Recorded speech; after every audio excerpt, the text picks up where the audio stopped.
Thinking Basketball Podcast. My name is Ben. Welcome back to another episode. And, you know, around these parts, we do not love the MVP debates and conversations that take place throughout the year. We don't like them when they take place in December and January, February. We don't even care for them too much at the end of the year. But, Cody, you know what's more fun than that?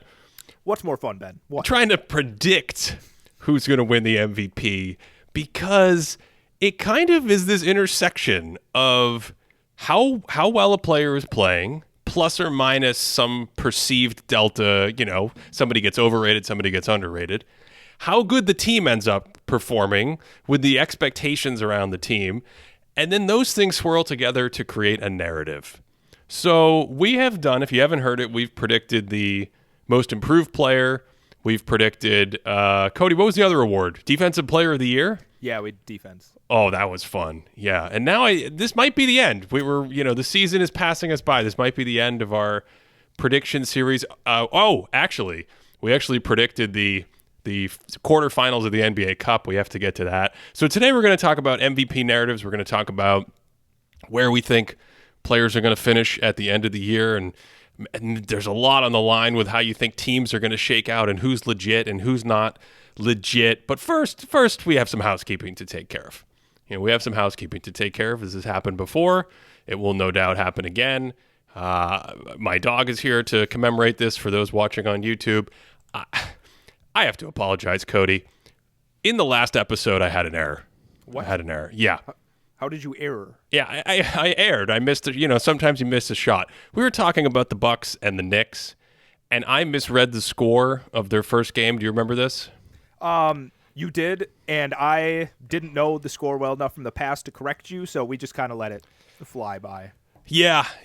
It's I guess this is a good time for confession. We could do like confession time on this show and pull the curtain back behind the fourth wall and whatever metaphors we can also think of there. Like, we watch a lot of games. I don't remember the score of most of the games that we see, and it actually gets worse.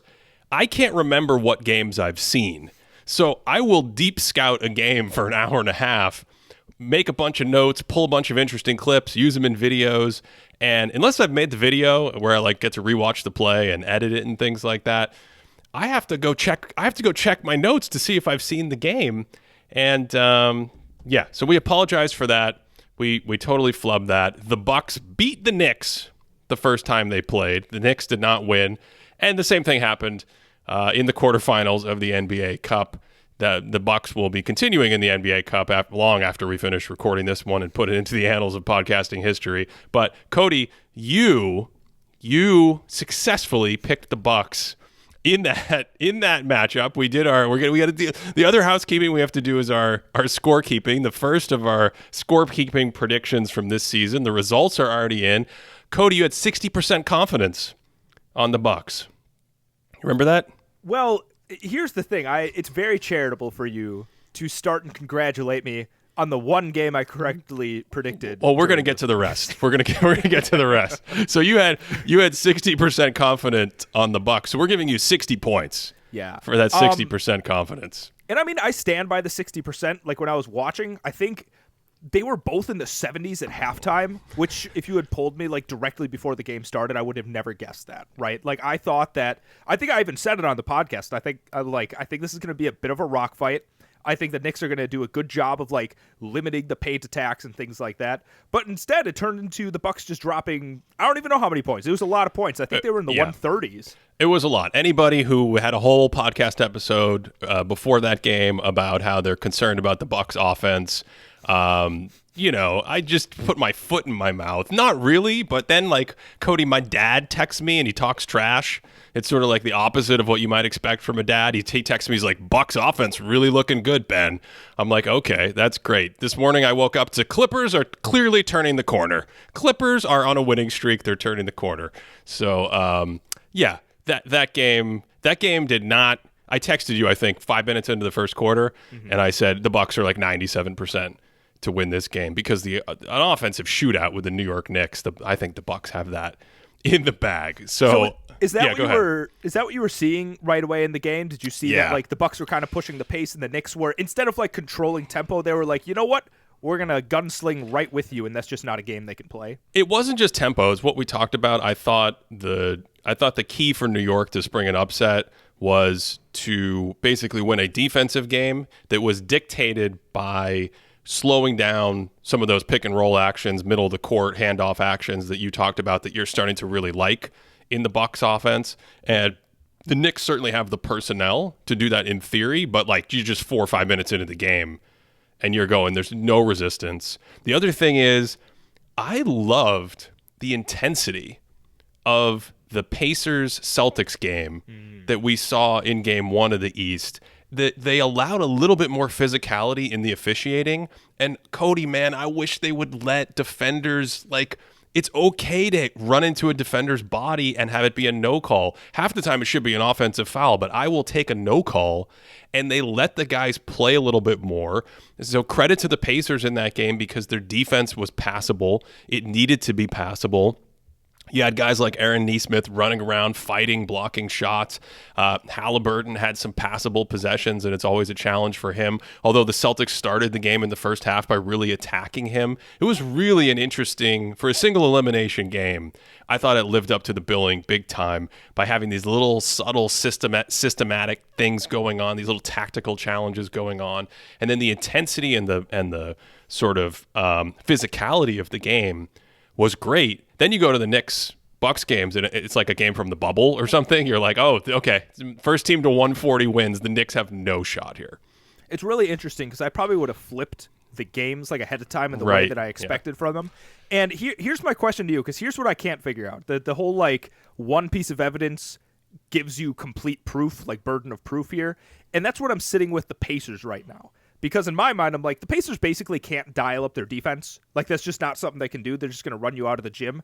But they did dial up the defense against probably the team that most people in the NBA space think are going to be contending for a championship at the end of the year. So, like, in terms of, like, a statement game, like, I don't want to put too much of, like, an ESPN focus on, like, the statement game here.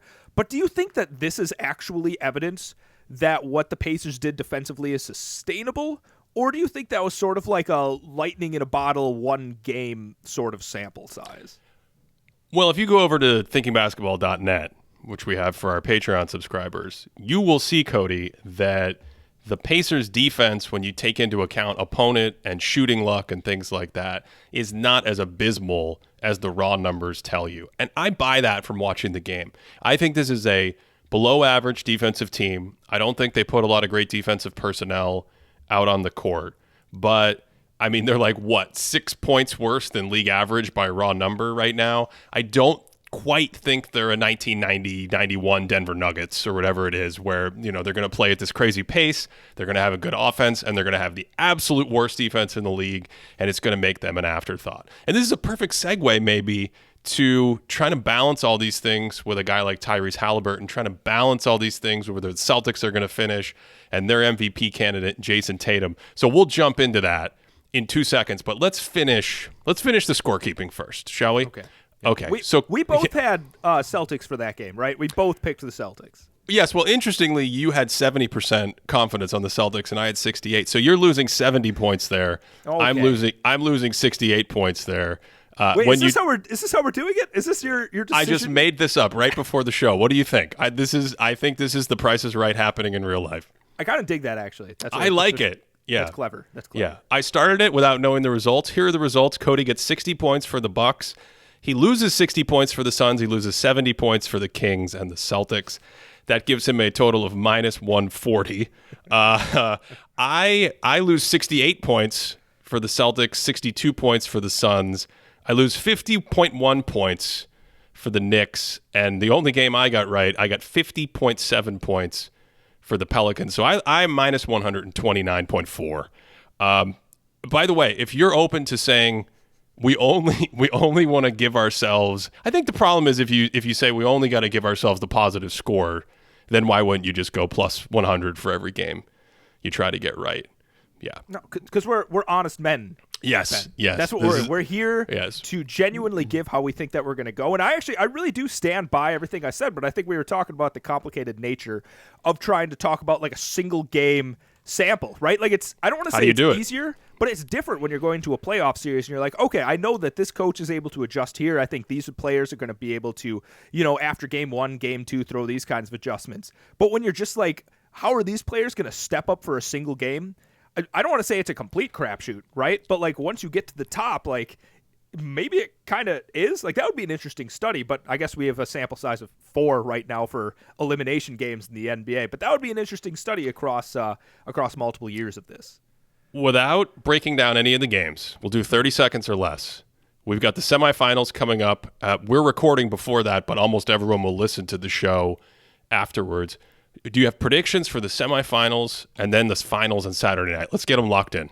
Actually, wow, I didn't even think about having predictions for the semifinals. Right off the top of your head, let's do it. I'm going to Google. I don't even know what the matchups are right now, so let me Google them quickly. You tell me yours. We will give you the matchups. It's the Lakers are playing the Pelicans on one side of the bracket, and the Pacers are playing the Bucks on the other side. Okay. Oh, that's really interesting. Because I'm gonna take the Pelicans. Okay. Yeah, and I'll go 71% just for funsies. Okay. And who's on the other side? The Pacers and the Bucks. Let's live it up. Let's do Pacers 55%. Let's go for it. Okay. Ben, I'm going to get really hot here for a second. I'm going to start with the hottest one first. I'm going Pacers over Bucks 80-20. Yes. 80-20. We should have made this the whole show. This is amazing. Well, I mean, I feel like, if anything, the Knicks game... Can't break it down. You just got to give it to us raw. Okay. Wait. Do I have like 10 seconds? Do I have like a 10-second countdown to talk we get 10 seconds on the game in the West, and then we got to go. Okay. I'm taking, what was it, Lakers? I'm going to take Lakers over the Pelicans 55-45. And then who do you think is going to win the championship? Oh, wow. So then I guess by that, I would say it would be the Lakers against the Pacers. Mm-hmm. You know what? I'm going to, like you said last time, I'm going to buy into the LeBron of it all. Like I saw someone, I don't remember who it was, said LaVegas, and I can't get that out of my head. So just for the LaVegas meme, I'm going Lakers 60-40. I'm going full Cinderella pill, and I will take the Pacers 51% to win the final game. This is amazing. Okay. So you had Bucks? You have Bucks or Pacers? I guess you just said, never mind. That was the dumbest question ever. This is really a tough time for me right now, Ben. All right, so we both have the Pacers going on, and then you have the Pelicans going on. Correct. Yeah. Okay, that sounds good. Okay, let's get to business here with the MVP candidates, and everything we just talked about was just driving me mad trying to figure this out, Cody, because there are so many MVP candidates this year. We're going to stick to what we've done and produce a ballot of top 5. Can you remind everyone how our scoring is going to work for the top 5? Because I was trying to rack my brain to strategically set my ballot up to get the most points possible, even if I knew I wouldn't be getting the exact order. I was like, is it likely that this guy's going to make the top 5? So what's going to happen is obviously there's a lot of MVP candidates, and this is how we handled it with the other award predictions that we were doing. What Ben and I are going to do is we're going to try and predict the top 5 MVP finishers at the end of the season, okay? And what we're going to do is we're going to try and lock in our actual ordering. So we're going to say so-and-so is going to win, so-and-so is going to finish second, and whatever else. The way that we're going to score it is if that we predict the winner correctly, we get 5 points. If we predict any other position in the right position, like we say so-and-so is going to finish 4th and they do finish 4th, we get 3 points for that. And if we predict somebody that's going to be in the top 5 and they just generally end up in the top 5 but not in the right position, we get 1 point for that one. So that's how we've been doing it for the previous awards. And as far as I'm concerned, that's how we're doing it today as well. Yeah, I think that's how we have to do it for all these awards. That makes total sense. And I had maybe like 15 guys when you really extend it out that I was trying to figure out how well are they playing to start the year? How good do I think they are? How good can their season be? Can they improve? What's the perception of their play? Where's their team? What's the perception of their team relative to their supporting cast and their performance? Voters are smarter. They're looking at more advanced stats than they did 10 or 20 years ago. So there's just a ton of stuff swirling around in my head. Voter fatigue. Are they going to keep voting the same guys? The status quo in the top of the league, the last few years we've seen it in the MVP with the same players dominating the top of the ballot. So a ton of things, but I wanted to start discussing. We can get to our order at the end, okay? But I wanted to have this discussion by starting with guys that I considered kind of long shot candidates, meaning they could get there on the ballot, Cody, right? They could finish 5th on the ballot, right? But I the MVP seems like an incredible lift, and I just wanted to briefly discuss them. And if any of these guys are actually in your top 5, all the merrier. It'll be just spectacular. You can say, Ben, I believe in the long shot. Can I ask you a question before we get into this? It would not be a Thinking Basketball podcast if you did not ask me a question for 10 minutes of prelude before we start the main tune. Listen, I think an underrated part, especially of like metal songs, is the overture. Like if there's an album and the first name of the song is called like overture, especially if it has something like super nerdy and like sci-fi after, it's gonna bang, right? Like you just know that transition for that song. So like I'm a big overture kind of guy. I like the prelude. What I was gonna ask you is, because I made my list before the season started, and I was wondering if there's something like, but I changed it. That's the thing. Based on your face, I changed it. And I was wondering, I'm like, is there something beguiling about the first 20 games? Like, does the first 20 games of sample actually give you a good, like, I don't know, point your ships in the correct direction? Or is it kind of like a siren song? Is it calling you the wrong way? It's going to crash your ship, actually. So what do you think? Do you think you would have actually done better if you had done this before the season? Or do you think waiting a quarter of the way through the season is actually, we're starting to see some things precipitate? I think getting a look helps. Now 20 might be weird in that I wonder, because we had talked about doing this for the last couple weeks. I wonder if getting in at 12 or 15 is kind of the right amount, where I'm concerned that what happens at 20 is a big enough sample that your brain has a hard time going, well, that's not how the standings are always going to be like that. 20 games is a good sample. The standings are always going to be like that. That player is going to play at that level for the rest of the year. Whereas if it's 10 games, you get a little bit of a look, so you kind of get a feel for who's grown and the chemistry of teams and whatnot. But you just know it's a small enough sample that you're not going to anchor heavily to where someone is in the standings or what their points per game are or their shooting numbers or something like that. So we're far enough in that stats like EPM on dunksandthrees.com, estimated plus minus, is already published. We've got more data on teams. So I kind of fall in the middle. It's nice to get a look, but when I was going through this, I was like, oh man, I gotta unstick myself, because Cody, there's so much basketball yet to play. And most importantly for this award, it has a huge recency bias to it. The end of the season and what happens in the second half of the season, I would say in my experience, is probably 1.5 times to twice as valuable as what happens in the first half of the season. Meaning if you come out and you dominate the first half of the season and you cook and you are like the MVP of the straw poll that's taken halfway through the season, and then your team just goes totally flat and you're mediocre, no, you just don't have a shot at winning the MVP. I'm not even sure I can think of an MVP off the top of my head that's won that way recently, outside of some weird injury luck that I'm forgetting. But if you flip it and you go the other way, and you're like mediocre to start the year and you don't even play that well, and then you get hot and you slide up the standings in the second half of the season, and your final stats are good, and you're on TV and winning close games and getting all these highlights once football season ends and more people are paying attention and all that, you're gonna do really well. You might just win MVP. That's happened many, many times before. So yeah, I'm right there with you. There's a lot of moving parts and confounding factors, and yeah. The idea that you're talking about, and it's not exactly the same thing as like the team falling flat, but the player that starts off really strong and then the second half of the year is a little bit weaker. I like to think of that as the Paul George MVP. Like I feel like you go back to like especially 2014-ish, maybe even like 2018-ish, and I feel like all of those seasons when he was sort of especially in his defensive prime, there was always like a big like, is this the Paul George top 3 MVP finish? And then it kind of like tapered off by the end of the season. Now, the most difficult part about this one, because I think the other awards, they don't quite have like the extraordinary narrative push. Like this is going to be the one that's bandied about by every talking head for the last couple months of the season. But when we're like trying to weigh the scales here, like of course, number one, I'm trying to be true to like, these are the guys that I genuinely think are going to be some of the best players in the league, are going to be driving their team success the best. But I also I think I actually weighed it less than the narrative part of it, right? And I think trying to figure out the narrative for MVP is fascinating because when I'm looking at these players, I'm like, okay, I know that the voting body is smarter than the past. Okay, I know we have more information. I know that people are starting to be open to a lot of different avenues for looking, but I don't know which avenues people look at the most. So I'm looking at a bunch of stats and I'm like, okay, is this one going to hold? If this one holds, is it, I don't know, if this guy's on off is near plus 20, is that really going to sway like half the voting body? So I don't know. This kills me, Ben. There's a couple names here that I've been back and forth about who's going to be in my top 5. I think we just need to dive in and start talking about some guys here.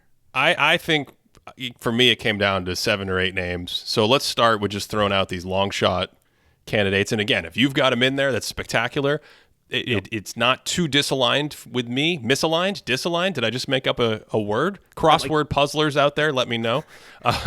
But like these guys were just there, and then you look at the competition, and it was just hard for me to actually put my money where my mouth is and actually put them on my ballot. So I'll start with just the softball for you. Get it out of the way. ESPN, check the box.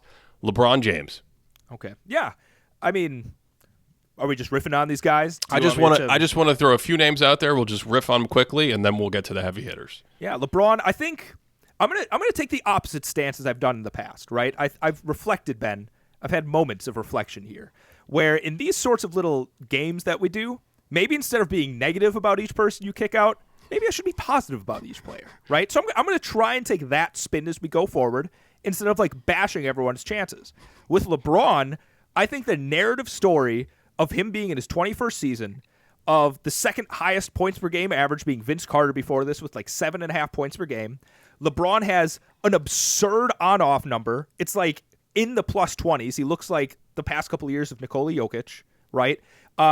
Every indicator of him just being an excellent player are right near the top. He doesn't look like prime LeBron James, but he looks like just a step down from prime LeBron James. And of course, Ben, he plays for LA. I think playing for the Lakers just genuinely gives you a little bit of a bump. And I think if Anthony Davis isn't like extraordinarily dominant, I don't know. I think there's a lot of things that could push LeBron towards this top 5 finish. Yep. To me, that's exactly why he was on my candidates to get a top 5 finish. Does he have the mileage to play 70-plus games and get the minutes and all that stuff?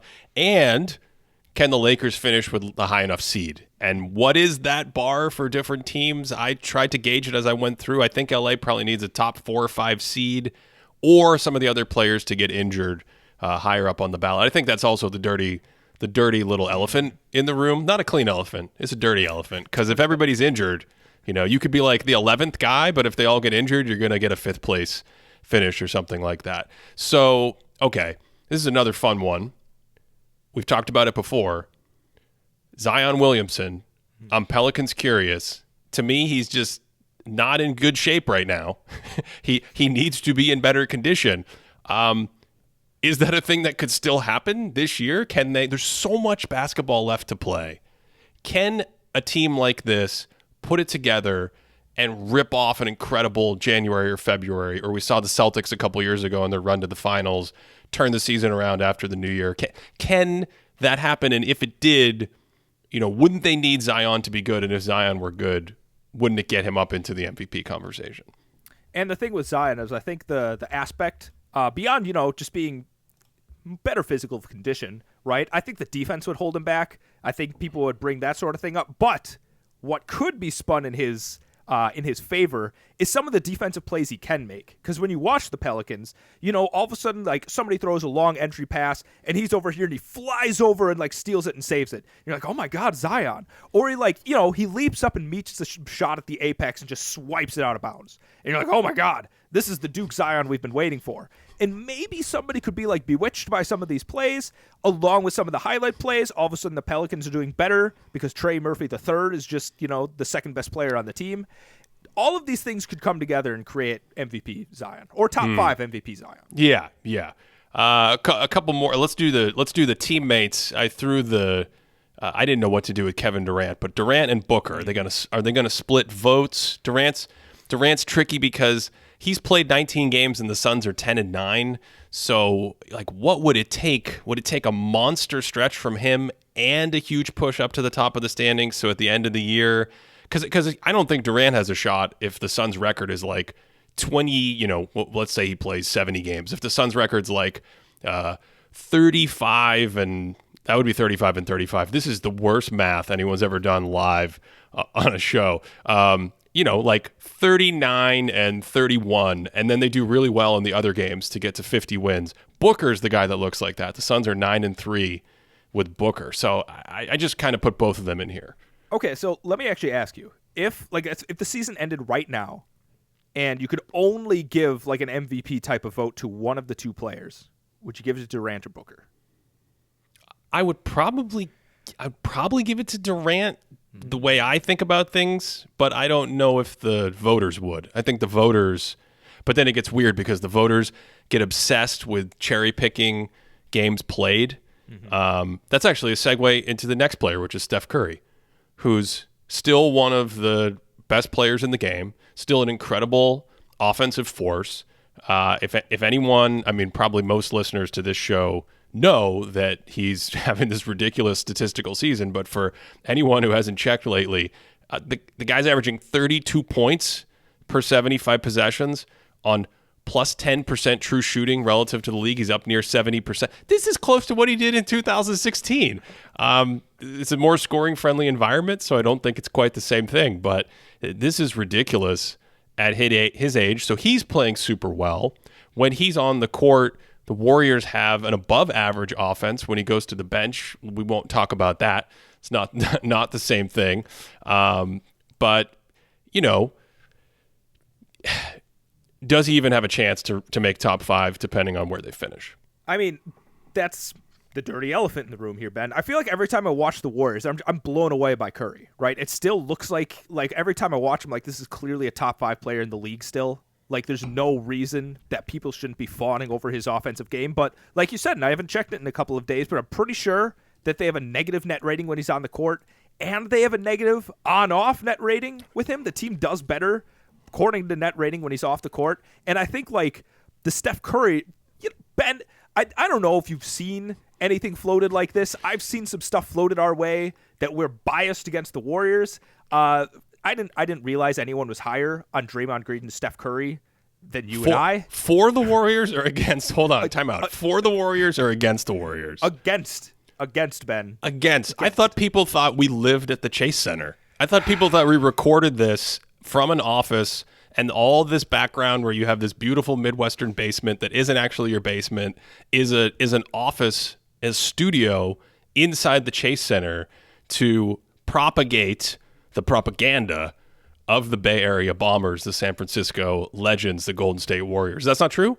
You know what? No. Maybe it's the same people that's leveling the basement-dwelling, Cheeto-munching ideas at me. But, my spicy sweet chili Dorito people, all of these heads have come out of the woodwork and told me that these are actually the best Doritos.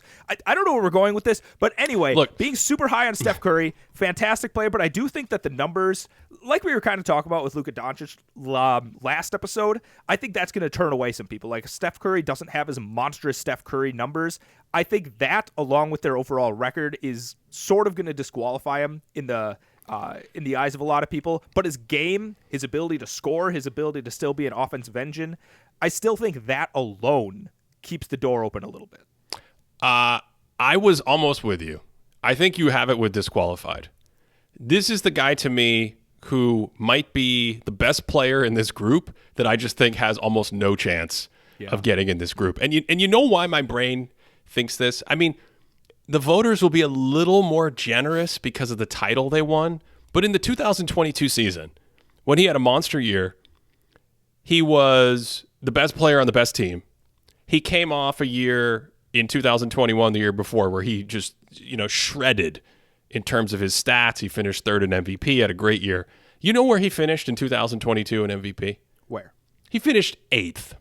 He finished 8th in MVP that year. That was when they had that was when they were the best team. They were like the best team. They were incredible. His numbers were incredible. He played very, very well. And that would be like in 1993 if they were like, Michael Jordan, yeah, we've given you some MVPs. You're going to finish 7th or 8th. So, and then there's always the thing that year about how many games he played. We've been over it like a million times. The players around him played a similar number of games. So I just don't think he has the narrative momentum, even when Golden State does well. So he was the guy who I racked my brain the least about a top 5 spot. There's another Bay Area guard who maybe is a little bit more interesting. Do you think De'Aaron Fox could make an appearance? Here's why he could make an appearance, Ben. Because if you watch a Kings game, you hear that De'Aaron Fox is an MVP candidate.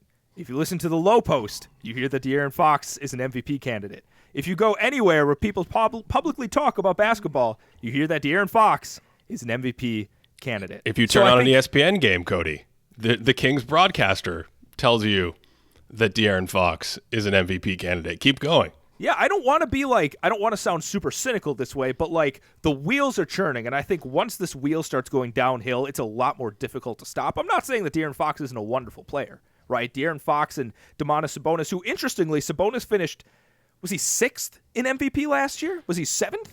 Like he was a top 8 MVP finisher, so it's definitely not out of the realm of possibilities for one of the Kings guys to be right up there. And I think this year, especially from what we saw in the playoffs, mostly from Fox being a tremendous playoff performer, I do think the narrative edge goes to him a little bit more. So, if the Kings finish pretty equally from what we saw and they still have a high level offense and things like that, I don't see a reason why Fox wouldn't be up there. But that's it. I think last year, Sabonis wasn't a strong top 5 candidate. And this season, I think you need one of two things to happen. I think you need the Kings to be clearly better in the regular season. I don't buy that that's going to happen. I like the Kings. I think they'll be in the same ballpark as last year with their overall regular season performance. And that also means, because we're going to talk about some other teams that are ahead in the West and other candidates from those teams, that also means you won't jump to the 1 seed. And if you're not going to jump to the 1 seed, I think Fox needs to jump. And even if we say he's better, I don't think it's a jump. I don't think people are going to be like, man, Fox is definitely a top 10 player. I mean, the team's kind of the same, but at the end of the year, I can't name 10 guys I'd rather have. I think that's what it would take for him to get top 5. So I left him off as well. Yeah. Okay.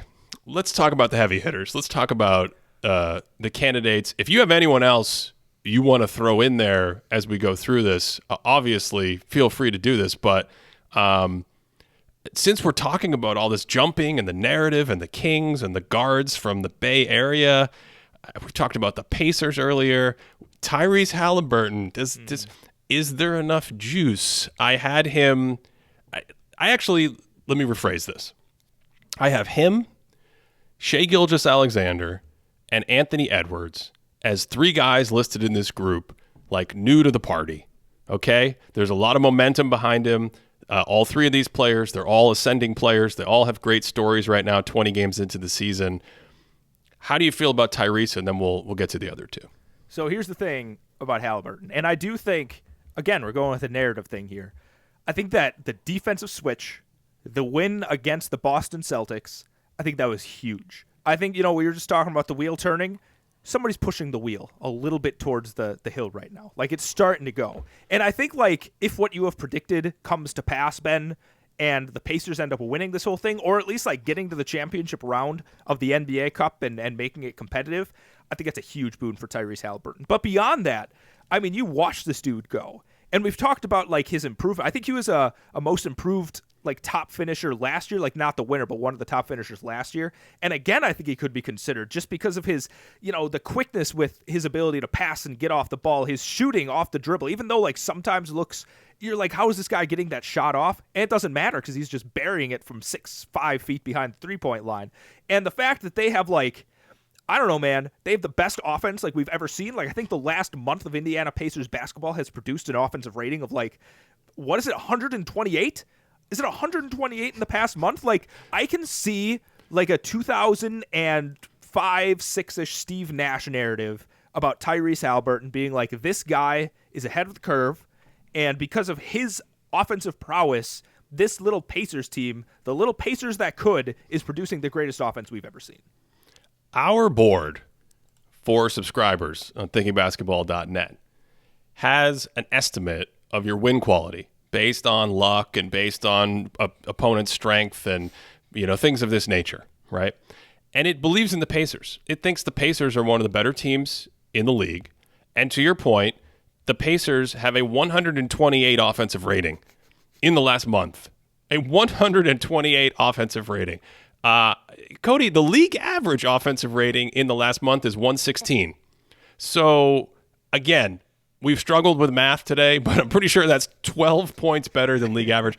The second best offense in that time period, none other than the Milwaukee Bucks, with a 122 offensive rating. So they're like more than 5 points better than the next best offense in the last month. I think what it's going to take, what I wrote in my notes, is the Pacers to get over 50 wins. And then the question is, what is it? Is it 50? Is it 52? What kind of seed can they get? Because I believe in Halliburton. Let's start with that baseline. I believe in Halliburton. I believe that he is having a phenomenal season. I believe that he's one of the best offensive players in the league. I believe that this will continue. Will they end up with these crazy video game numbers and 128 offensive rating, and will his efficiency continue to be this incredible? The guy is averaging 27 points per 75 on plus 10% true shooting, which makes him one of the best scorers in the league. And we really don't talk about the scoring as much with him. We just think of him as an incredible passer, but his use of the 3-point shot and deep shots, quick release, the way he plays at pace, all of that has just lent itself to this incredible not only offense for the Pacers, but statistical season for Halliburton. He's near the top of the league on drives because he knows how to play with pace. He knows how to trick you. He knows how to use the shot to set up the drive. I believe in the whole thing. The question is, how high will he get? I think he's almost a lock for like top 10 at this. He's going to get like trickling votes right now. The question is, can the Pacers get enough wins to get him into that top 5 or even higher? Yeah. The needle's eye that they definitely have to be able to shoot right here is how can they avoid being a gimmicky seeming team with the offense, and how can they actually seem like a legit threat in the playoffs? And I think if they can make people believe, not saying in a pejorative sense, but if people can watch the Pacers and be like, this is a scary playoff team, I think that's going to narratively be the boost that Hallie will need. Yeah, of course, the things cutting against them are, small market and the team hasn't done as well and all that kind of stuff. So that will be interesting. Now, the other two guys I want to talk about together, because I don't know about you, Cody, but I started getting into the simulator, okay? I opened up the flux capacitor. I sat in the matrix. I was doing all kinds of sci-fi things, okay, in preparation for this show. And I had this realization, like, man, if the Thunder can take the top seed in the West, Shai Gilgeous-Alexander is going to finish so high in MVP voting, they might have to give him 2 trophies. Because last year, Cody, the Thunder won 40 games last year. They went 40-42. They were the 10th seed in the Western Conference. I don't think Shai was as good. Statistically, he wasn't as good as he's playing right now. Do you know where Shai finished in MVP voting last year? I do, Ben. Would you like to share that with everyone? He finished, I think I do. Did he finish 5th last year? He finished 5th last year. Now, to me, that is a crazy head scratching. It's like 30% of the way to Curry finishing 8th in 2022. I wouldn't say I agree with that, but if he's got that narrative love, if he's got that excitement for his young emerging game and this style of play and the sleek, the slick mid-range scoring and the hesitation and the herky-jerky one hand, like if they win 55 games and take the top seed in the competitive Western Conference, I mean, it's just a lock for like a top 3, right? It's a lock. The question is he going to win it? The thing that could, I think, change that is, and I'm not going to predict anything, but if this happens, maybe it takes a little shine off. What if Chet's an all-star? I think it's fine. I think, yes. Having 0 all-stars and finishing at the top helps that a lot. But I think we've seen a ton of situations where you have an all-star teammate, and as long as you have that number 1 seed, you still get all the shine, especially as a new kid on the block, right? Especially as like an emerging force. So That's Shea, and we can talk about him more if you want. But I'm in here doing these simulations, okay? And now the Timberwolves, who as of recording this are in the number 1 seed, they're 16-4 in the West, and I'm like, now wait a second, time out. If the Timberwolves finished with the first seed in the West, and we've seen precedent for this in NBA history, the 2008 MVP race between Kobe Bryant and Chris Paul came down to like the final week of the season, and who comes out on top probably can split hairs when you're trying to pick someone, especially when it's really narrative heavy and the teams had this great season and all that. Cody, if the Wolves win the West, Anthony Edwards is going to finish really high in MVP voting because these are 2 top 20, top 25 at worst, top 15, maybe top 10 players. You know, put it in stone at the end of the year. They're going to be on everyone's list. But they can't both have it. So, you know, which one of these do you think is more likely? Do you want to reveal who you have higher, or just tell me your thoughts on Ant? Let me give you a lot of thoughts on Ant, because I thought a lot. I mean, obviously I thought about these 3 guys a lot because you kind of can't avoid them when you're thinking about the MVP discussion. The thing about Anthony Edwards is no matter how you slice the Timberwolves, right? And it's kind of like the same thing with Shea Gilgeous-Alexander and OKC. No matter how you slice them, they're just better when he's on the court. Like his on-off is like plus 15. It doesn't matter if Gobert or Cat or whomever else is involved. Like they just look really good when he's on the court. But the thing, again, trying to think from the side of the voters, statistically, he just doesn't look like he's in the same category as the other 2 guys. Like Halliburton has the Steve Nash breaking passing ability. It seems like on offense with the ridiculous scoring. Shea is like a plus 30 points per 75 on solid efficiency. He's got the length on defense. But Anthony Edwards is what is it? He's what is it called when you're in water and you're floating? You're not waiting. Treading water? Treading. That's yes. not waiting. Treading. Yes. I was a lifeguard, so I should probably know that. I should probably know that term. What are you trying to say about Ant Edwards right now? I'm saying that statistically, I think that his case would actually hurt him because of the treading water and efficiency. Yeah. And I don't think he has any other statistical indicator that makes a voter be like, oh my God, Anthony Edwards. Well, his plus minus so far has been very good. His plus minus has been very good. Yeah, off the top of my head, I don't think it's that much better, or even better than Halliburton or Shea Gilgeous-Alexander. Furthermore, the Timberwolves are succeeding on defense. They have the best defense in the league by a solid margin, and I don't know how much is going to be oh my God, Rudy Gobert's back. Jaden McDaniels is a defensive player of the year candidate as well. So there's a lot of stuff going on. Karl Anthony Towns is looking pretty solid offensively. A lot of things are working for them that I think compared to the other 2, I'll show my hand here. I have him lower than the other 2. I just feel like the team boost from the Timberwolves is going to hurt him a little bit more than the other 2. Okay. As of recording this, the on-off is plus 17. The Timberwolves are 17 points per 100 better when he's on the court. And when he's on the court, they're plus 13 per 100. And I think that combination is premium. That's fantastic. I don't think anyone's going to look at that and talk themselves out of thinking that he's the prime driver in Minnesota. The flip side is all the things you said are, I think, accurate. They are a defensive team. They are winning with defense. They are a very good team. And that's the question in my head, actually. How good are they? Because it's this weird thing where if all of the sort of peripheral parts in Minnesota are making them successful, meaning they're just doing that thing where they don't put poor NBA players on the court, and they have Karl Anthony Towns as an all-star, and they have Anthony Edwards as a superstar, and they have Rudy Gobert as a defender, and the things fit together, and they're well-coached. It's have you seen Gilgeous-Alexander Walker play this season? Have you checked in on the Timberwolves lately? They're just very many good players. So he's like cousins with Shea, right? Yes, one of them got the offensive gene and one of them got the defensive gene. Well, here's what's crazy. I don't know, man. Whenever I watch the Timberwolves, I see a little bit of Shea in him, just in the way his movement patterns and the way that he exists on the court. I'm like, oh, I totally see the familial relationship there. I don't know if you've picked up on that, but that's my take on Nikhil. No, that's what I meant with the offense-defense thing. He kind of uses those movement patterns to succeed on defense. But, Kyle Anderson's another guy there. Mike Conley, Jaden McDaniels, Naz Reid, 7, 8, 9 guys every night playing really, really well for them. And so on one hand, Cody, you say, well, the team is too good, so Edwards won't get enough credit to win MVP. On the other hand, you ever heard of Allen Iverson? Who? Yeah. What about Derrick Rose? Familiar with him? Nah, not ringing a bell. These were two former basketball players that won MVP. Stop. What do you mean not ringing a bell? Yeah. I don't think Derrick Rose is a former basketball player.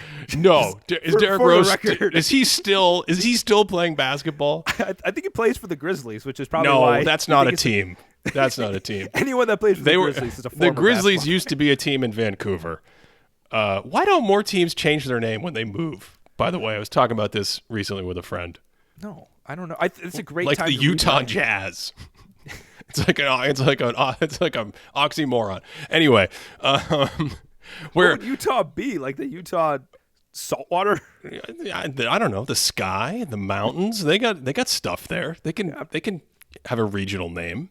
Okay, I'm not trying to offend Utahns. Utah? Would you just put an N at the end? Utahns? I think you were good until you tried to say Utahnians. Utah. The Utahns. the Utes. Shout me out. What aren't the Utes like? No, I'm thinking of like Upper Michigan. Anyway, Utahns. Tell me, like, what should the Utah Jazz actually be named? Give me some good names. Cody, what were we talking about? We were talking about the Derrick Rose and Allen Iverson. There is precedent for having a really good defensive team and being the offensive guy that helps the offense. Now, it might get weird because Cat is also an offensive guy, so maybe there's not enough sort of narrative lift there. But even in today's game, where the voters are smarter than ever, we have more access to data than ever, we measure more than ever, we have more film shared around, and like, I still think in retrospect, people who were comfortable with the idea of Iverson winning the award in 2001 or Rose winning the award in 2011 like the idea. Like, you can tell them all the data, but they go, look, this may be an average offense, but it wouldn't be an average offense without these guys, number one. Number two, in both cases, we're winning more games than our point differential predicts. And whether you want to come in with some nerdy spreadsheet thing and say that's luck, I still want to reward the team that won more games. I actually think this matters with Minnesota right now because Minnesota is playing above their record and they're 16-4, and those wins are already in the books. So there's going to be a handful of closer games that they play throughout the rest of the year, and they've already locked in some wins in close games. And heck, when I watch their close games, Karl Anthony Towns has made a ton of big plays and shots down the stretch in close games, and so has Anthony Edwards. And so it's like, if a team can outperform its predicted wins from the point differential, let me try to get that right, I think that carries weight for some voters. So the whole thing to me is like, if Minnesota wins the 1 seed, I think it's going to have tremendous narrative momentum.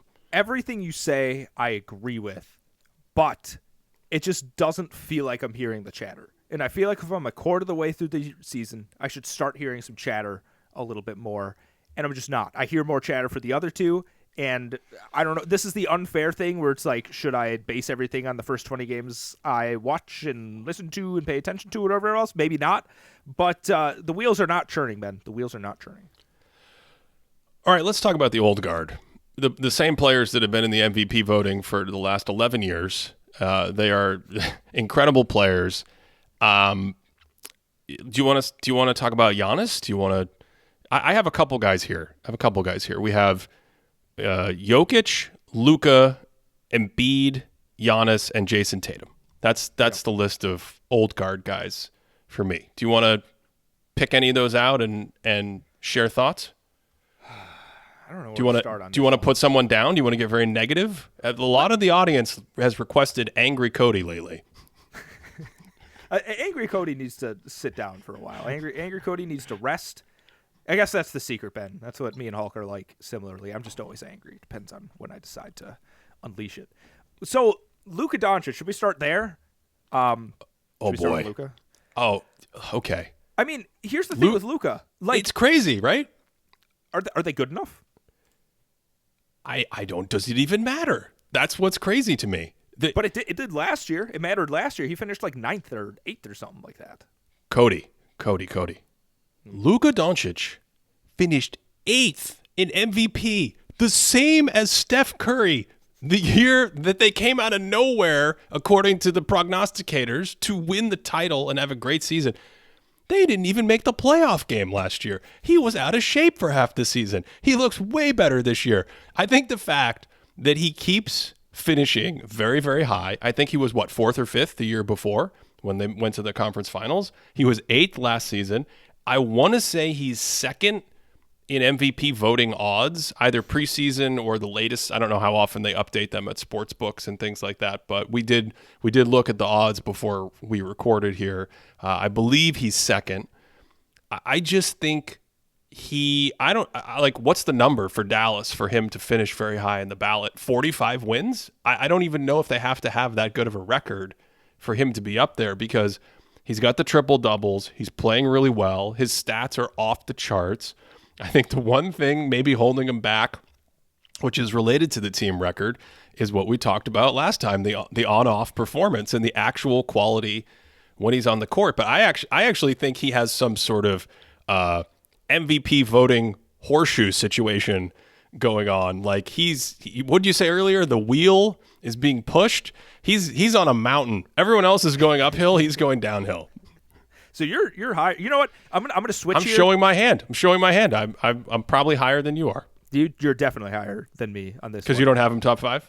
Absolutely not. Yeah. I'm gonna flip myself. Because I think this is a little bit more fun. I was positive for everyone else. For the old guard, I'm gonna flip. I'm gonna pitch the case for why they shouldn't be top 5 for all of these guys, because they've had enough victories for a while. Let's tear them down a little bit before we construct our top 5. So, listen, Luka's a wonderful player. He's incredible. We had a whole segment on it. Go listen to it. I like to think that it was fairly nuanced. I think that we were very fair discussing him. I think Luka Doncic is an excellent player.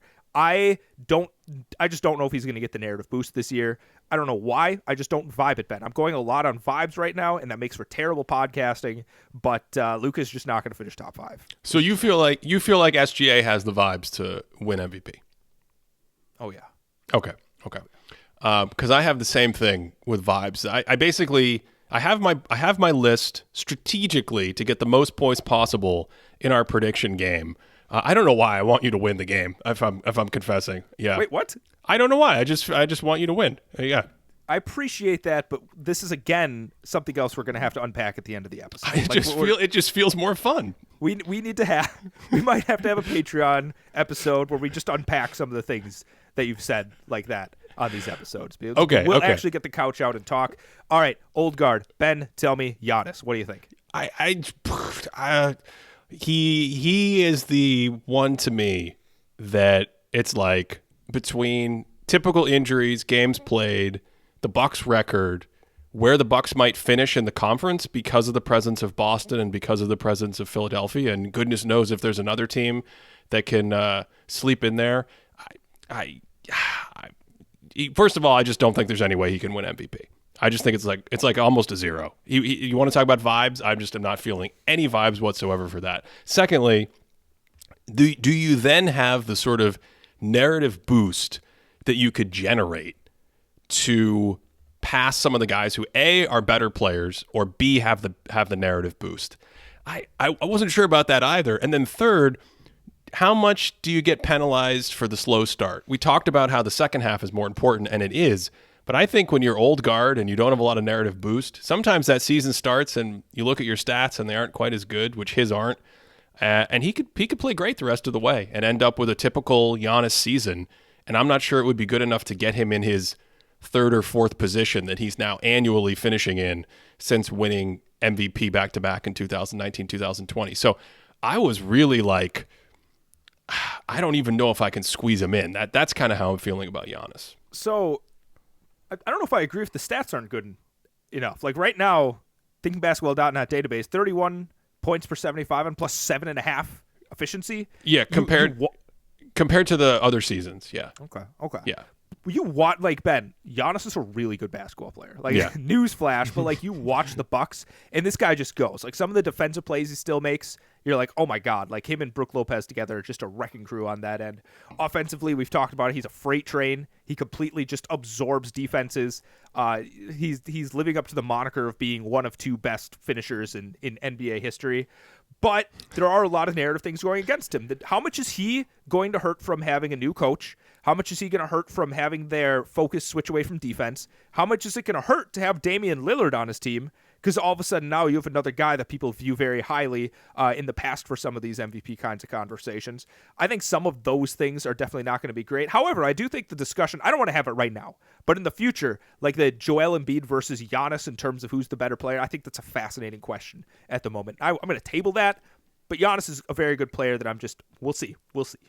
Let us know if you want a brief 45 minutes to 1.5 hour episode of Joel Embiid and Giannis juxtaposing the two players and the two styles and all that fun stuff. So, okay, sticking in the East, because I think this is all interrelated, we've got Joel Embiid. You mentioned it. I mean, if Philadelphia finishes with a better record than Milwaukee after losing James Harden, we might have a little Nick Nurse Coach of the Year action. Do those things compete? They almost never do. Like the MVP and the Coach of the Year seem to potentially propel each other forward because it's almost like the voters forget the other exist when they fill out the ballot. They go to fill out one ballot and they say, at the beginning of the year, this team was supposed to do much worse than they did. MVP, that's probably you. And then they go over to the coach. And as we talked about last year, we did an entire podcast on Coach of the Year. And basically the story there and the reason why we won't do a Coach of the Year prediction show this season is it is almost entirely about preseason odds and expectations and how far you exceed them. So, I think Philadelphia and Embiid are probably positioned better than a Giannis MVP vote right now. You dropped the perfect word, Ben. We're going to highlight like Sesame Street juxtaposition because you could not have two players' cases more juxtaposed right now than like. Yeah, that's a classic Sesame Street word, Cody. Yes. I would do an elbow voice, but I can't do an elbow voice. I just can't pull it like off the top of my head. Anyway, their cases are diametrically opposed, like completely. Giannis and Embiid both have new coaches. One's a rookie coach. One is somebody that's been viewed as one of the best coaches in the league. Interestingly, they worked well together. Giannis gets a superstar offensive teammate that he joins. Embiid loses a superstar teammate that whatever else. All the things that the 76ers are doing are unlocking all of Embiid's strengths. And Giannis just seems to be doing the same sorts of Giannis things while not unlocking the same defensive capabilities. So I think their two cases are really fascinating together. Yeah, we've talked about it before.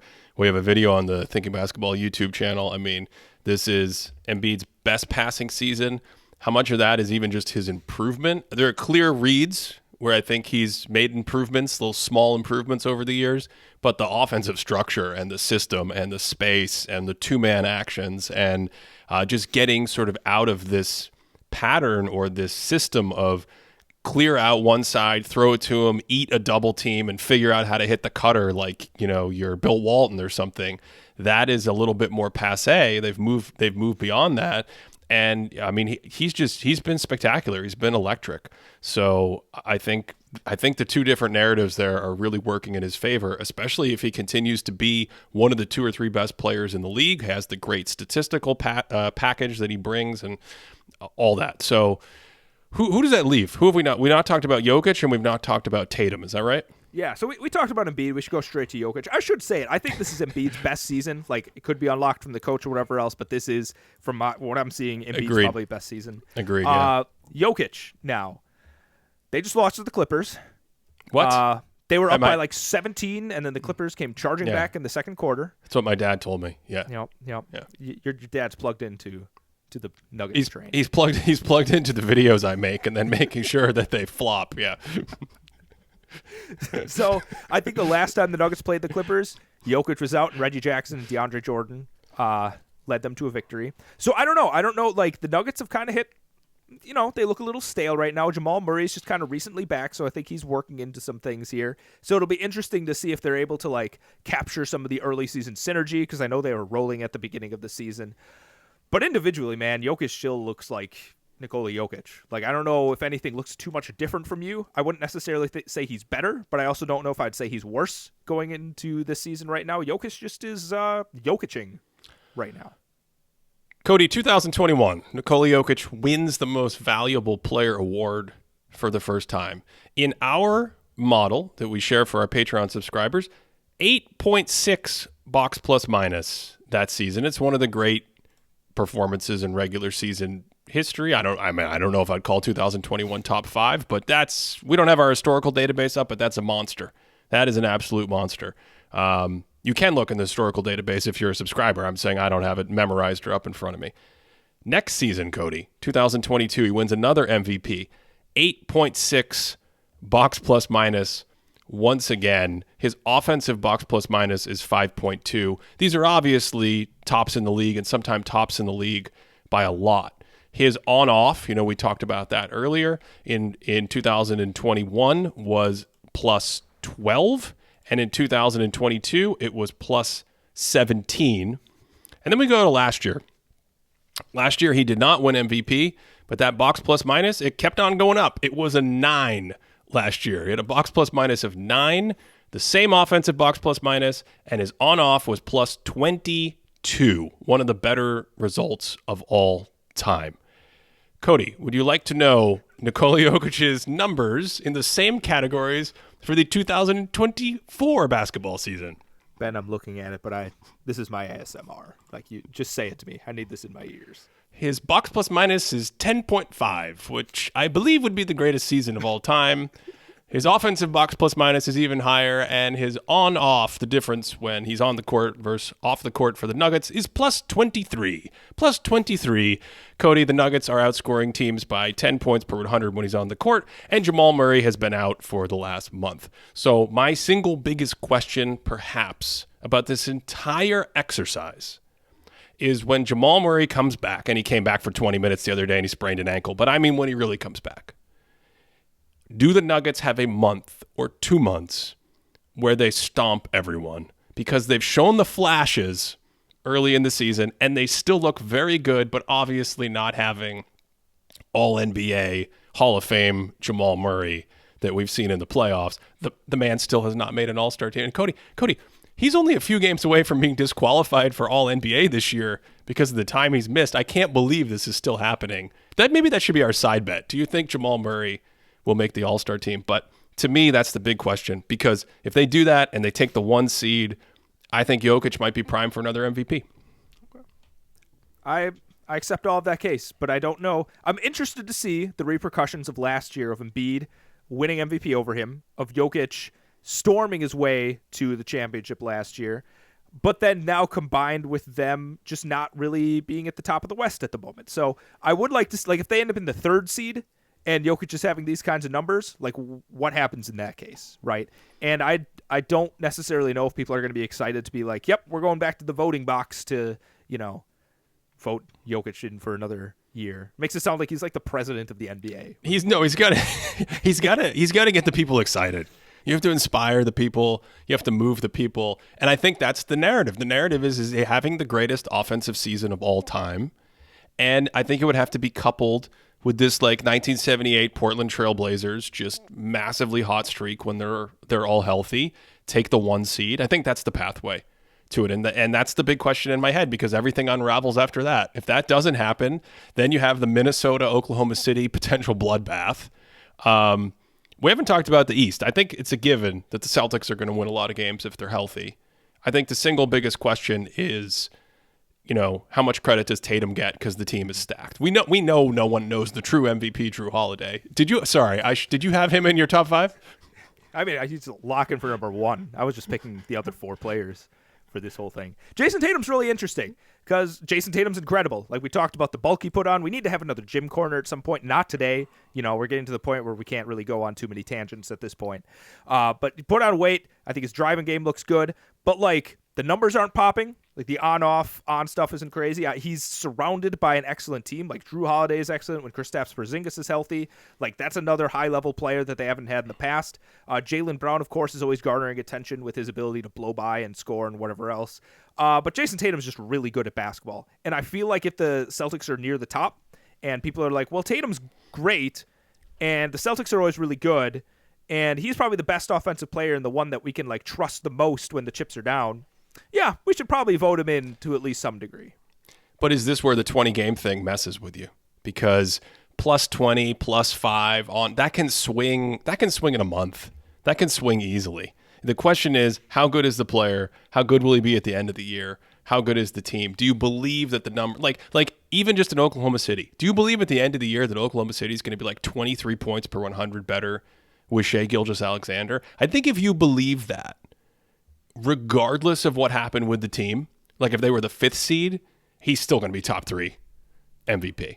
Well, here's the other thing, too. I guess that's unfair, because if Tatum was boasting like these plus 15 types of numbers, Boston's already, like, what, they have the best net rating in the league. By the wins predictions in your database, it views them the highest. Like, there's just no, like, if he had those kinds of numbers, he'd be shooing for number 1, right? Like, there'd be no question that Tatum would be like the lock for MVP. So, I don't know. I think there's a very good chance that he finishes again. You know, he likes to be in his top 5-ish. I don't know if he's ever cracked the top 2. 3? Has he cracked 3 before? I think 4 was his high point. Okay. Yeah. He'll probably finish. I'm not going to say anything right now, but Tatum will probably be in the mix. Ben. You're gonna tell us right now. Would you like to start with your ballot, or would you like me to kick it off at number 5? I'm going to. Should we start with? I'm going to start with the cut that hurt the most, Ben. Good. Yes, that's a great way to do it. Giannis didn't make my ballot, Ben. Cody, I'm getting upset. I'm starting to get upset. It's like the episode of Seinfeld where George is getting upset.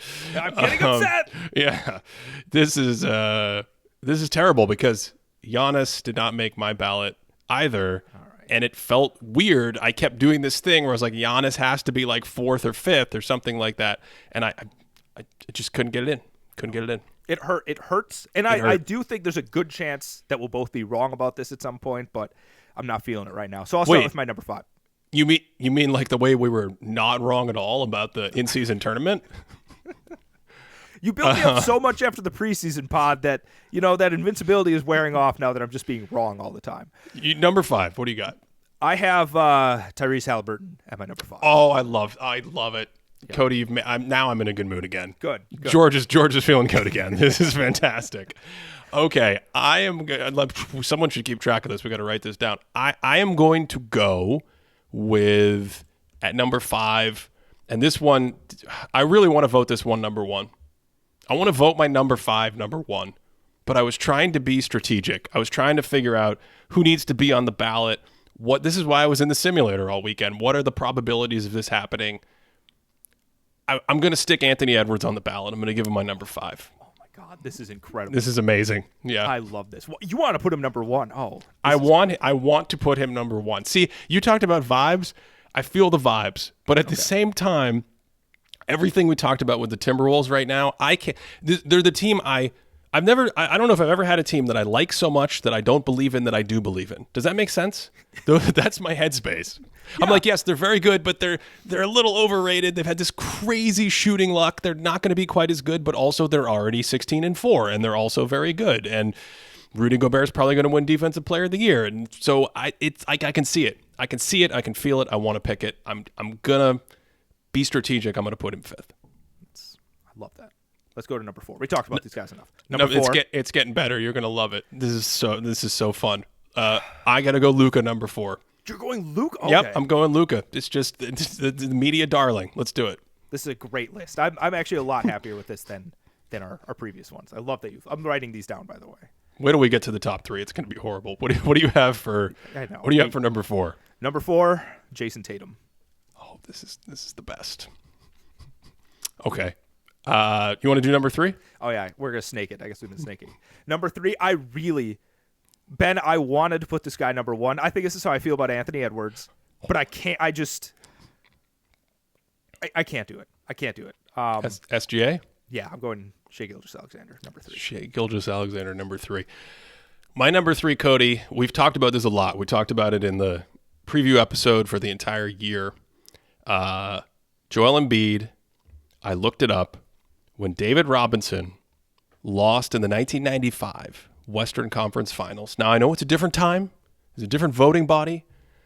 But when Hakeem Olajuwon did those things to him that maybe were inappropriate to do on national TV in front of everyone, David Robinson won MVP that year. He got the trophy. Hakeem said, "That's my trophy." We all know the story. Do you know where David Robinson finished in MVP in 1996? I have a feeling it's going to be like 8. He finished second. Oh. With 51% of the vote share.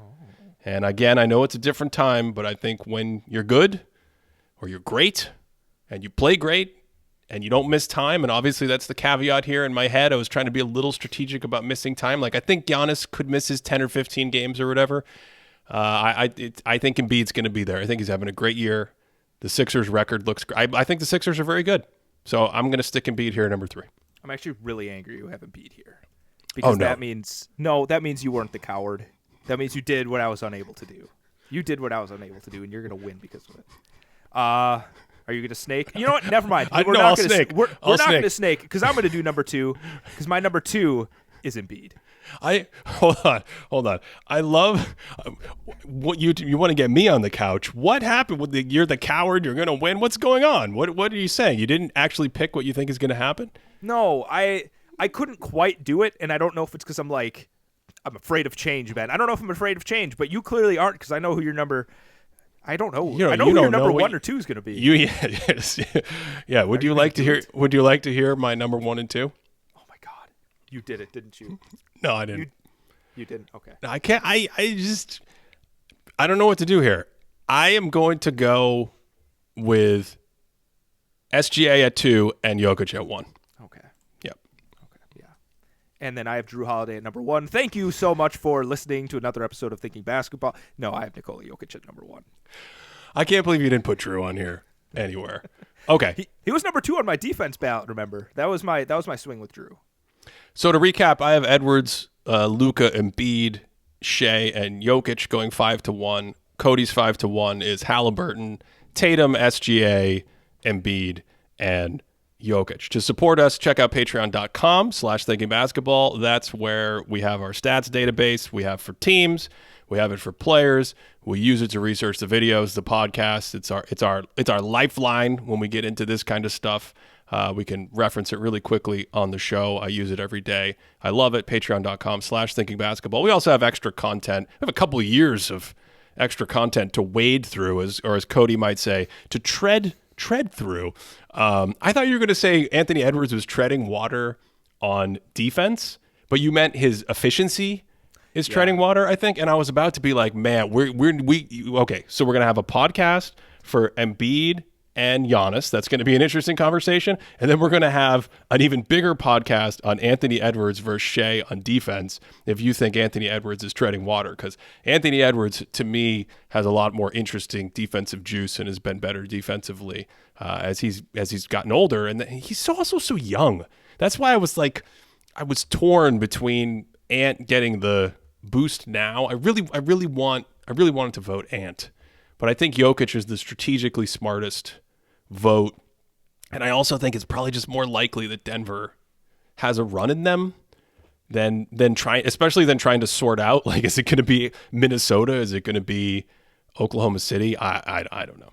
It's just wild that there's a player like Jokic where you watch all of this stuff and you're like, this is like statistically like maybe the best season of all time. Like, I think it's right up there with 2009 LeBron, maybe like, what is it, 1988, 89 Jordan. And you're like, I don't know, maybe this guy won't finish first in MVP. It's just ridiculous. So I can't go against that sort of thing with the MVP talk.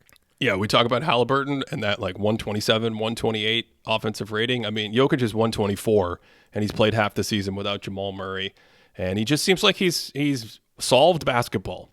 I'm sure someone on YouTube has made that video, like solving basketball, but it should just be like a Jokic.